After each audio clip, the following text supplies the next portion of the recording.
আসসালামু আলাইকুম সুপ্রিয় দর্শক, চলে আসলাম এই মুহূর্তে পাওয়া সবচেয়ে গুরুত্বপূর্ণ আবহাওয়ার নতুন আপডেট নিয়ে। আজ 4 মার্চ মঙ্গলবার এবং আগামীকাল 5 মার্চ বুধবার কেমন থাকতে পারে আগামী 24 থেকে 48 ঘন্টা আবহাওয়া। বাংলাদেশ থেকে শুরু করে ভারতের পশ্চিমবঙ্গ, আসাম, মেঘালয় এবং উত্তর থেকে ত্রিপুরা রাজ্যে আগামী 24 থেকে 48 ঘন্টার মধ্যে যেসব জেলাগুলোতে মেঘলা আকাশ ও বৃষ্টিপাতের সম্ভাবনা রয়েছে। এছাড়া আগামী 10 দিনের আবহাওয়া কীরকম থাকতে পারে এবং মার্চ মাসের দ্বিতীয় বা তৃতীয় সপ্তাহে আসতে পারে তাপপ্রবাহ এবং এই তাপপ্রবাহতে সর্বোচ্চ তাপমাত্রা উঠে যেতে পারে 38 থেকে 36 ডিগ্রি সেলসিয়াসের ঘরে। তাই এই গরম ভাবে এই ভ্যাপসা গরম কোন কোন জেলাগুলোতে অনুভূত হতে পারে এবং আগামী দিনে কোন কোন জেলাগুলোতে কালবৈশাখী ঝড়ের আশঙ্কা রয়েছে, তো এই বিষয়ে বিস্তারিত জানতে হলে ভিডিওটি সম্পূর্ণ দেখতে থাকুন। আর আপনি কোন জেলা থেকে এই খবরটি দেখছেন, আপনার জেলার নামটি আমাদের কমেন্ট বক্সে জানিয়ে দিবেন। আর সবার আগে সবার প্রথম সঠিক খবর জানতে আমাদের চ্যানেলটিকে সাবস্ক্রাইব করে রাখুন। এবার জেনে নেওয়া যাক এক নজরে। বন্ধুরা, এই পর্যায়ে আমরা সরাসরি উপগ্রহ চিত্রে চলে আসলাম। তো এখান থেকে আপনারা দেখতে পাচ্ছেন যে এই মুহূর্তে দেশের 8 বিভাগের 64 জেলার আবহাওয়া পরিস্থিতি স্বাভাবিক রয়েছে। একই সঙ্গে আকাশ কিন্তু বেশ পরিষ্কার রয়েছে, অর্থাৎ বলা যায় যে আজ রাতে কোনো মেঘ বৃষ্টি এবং ঝড় বৃষ্টির কোনো আশঙ্কা নেই। এছাড়া আপনারা দেখতে পাচ্ছেন দক্ষিণবঙ্গের কলকাতা, কলাঘাট, আরামবাগ, দুর্গাপুর, পূর্ব পশ্চিম মেদিনীপুর, উত্তর দক্ষিণ 24 পরগনা, তারপর বর্ধমান, বানকুরুলিয়া, পুরুলিয়া, দুর্গাপুর, শিউরি, নালিহাটি, মুর্শিদাবাদ, কৃষ্ণনগর এইসব জেলার আকাশ কিন্তু বেশ পরিষ্কার রয়েছে। কোথাও তেমন মেঘলা আকাশ ও বৃষ্টিপাতের কোনো সম্ভাবনা নেই আজ রাতের মধ্যে। একই সঙ্গে আমরা দেখতে পাচ্ছি যে উত্তরবঙ্গে আলিপুরদুয়ার, কোচবিহার, জলপাইগুড়ি, শিলিগুড়ি, তারপর রয়েছে উত্তর দক্ষিণ দিনাজপুর, তারপর মালদহ, তারপর রয়েছে মুর্শিদাবাদ, কৃষ্ণনগর, তারপর রয়েছে ভারতের ত্রিপুরা রাজ্যের বেশ কটি জেলার আকাশ কিন্তু বেশ পরিষ্কার রয়েছে। অর্থাৎ বলা যায় যে আজ রাতে কোনো মেঘলা আকাশ ও বৃষ্টিপাতের কোনো সম্ভাবনা দেখা যাচ্ছে না। এরপর যে আপনাদেরকে জানিয়ে দেবো যে আগামীকাল কীরকম আবহাওয়া থাকতে পারে, সেই জন্য আমরা ইউরোপিয়ান যে মেঘের বার্তা রয়েছে সেখানে চলে আসলাম। তো আমরা দেখতে পাচ্ছি যে আগামীকাল ভোর সকালের দিকে দেখা যাচ্ছে যে দেশের আবহাওয়া পরিস্থিতি স্বাভাবিক রয়েছে, অর্থাৎ কোথাও তেমন মেঘলা আকাশ ও বৃষ্টিপাতের কোনো সম্ভাবনা দেখা যাচ্ছে না। অর্থাৎ রাতের সর্বনিম্ন তাপমাত্রা থাকতে পারে 12 থেকে 13 ডিগ্রি সেলসিয়াসের আশেপাশে, যেটা রংপুর এবং কুড়িগ্রাম এই অঞ্চলগুলোতে থাকতে পারে। এবং ঢাকা বিভাগে 21 থেকে 22 ডিগ্রি সেলসিয়াসের আশেপাশে সর্বনিম্ন তাপমাত্রা থাকতে পারে। আর দিনের সর্বোচ্চ তাপমাত্রা থাকতে পারে 34 থেকে 35 ডিগ্রি সেলসিয়াসের আশেপাশে। অর্থাৎ বলা যায় যে দিনের তাপমাত্রা অনেকটাই বাড়তে পারে। আর দক্ষিণবঙ্গেও সেরকম পরিস্থিতি থাকতে পারে, যেরকম বাংলাদেশে সেরকম দক্ষিণবঙ্গেও এরকমই পরিস্থিতি থাকতে পারে।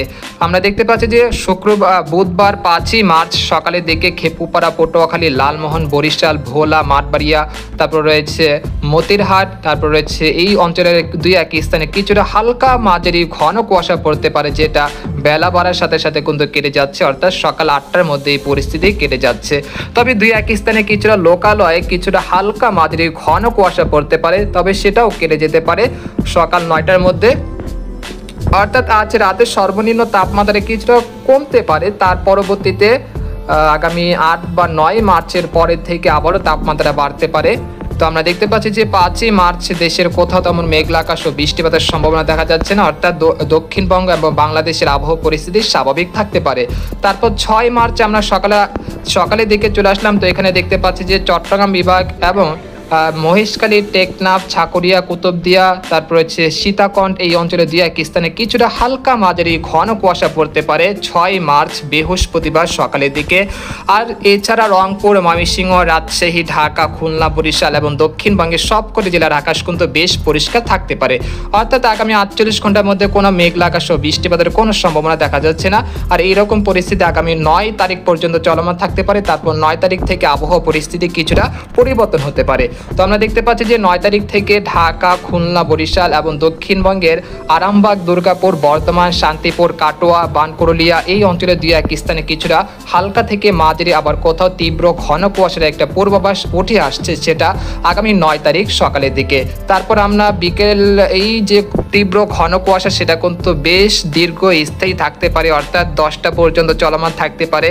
আমি আগেই বলেছিলাম যে আবহাওয়ার কিছুটা পরিবর্তন আসতে পারে আগামী 9 তারিখের পর থেকে। থাকে এবং এই পরিবর্তন আমরা দেখতে পাচ্ছি যে 10 এবং 11 তারিখ পর্যন্ত চলমান থাকতে পারে। তারপর 12 তারিখের পরে আবারও একটি বড় পরিবর্তন আসতে পারে, যেখানে বৃষ্টিপাত ও বজ্র বৃষ্টিপাতের সম্ভাবনা রয়েছে আগামী 12ই মার্চের পরে।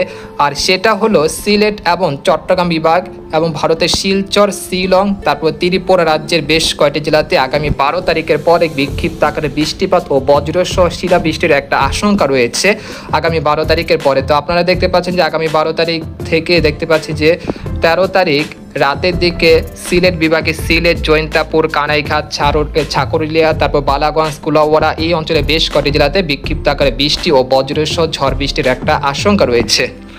অর্থাৎ আমরা দেখতে পাচ্ছি যে আগামী 10 দিনে দেশের কোথাও বৃষ্টিপাতের সম্ভাবনা না থাকলেও সিলেট এবং চট্টগ্রাম বিভাগের 2-1 স্থানে কিছুটা বৃষ্টিপাতের সম্ভাবনা থাকতে পারে। আর ভারতের যে দক্ষিণবঙ্গ এবং উত্তরবঙ্গে তেমন বৃষ্টিপাতের কোনো সম্ভাবনা দেখা যাচ্ছে না।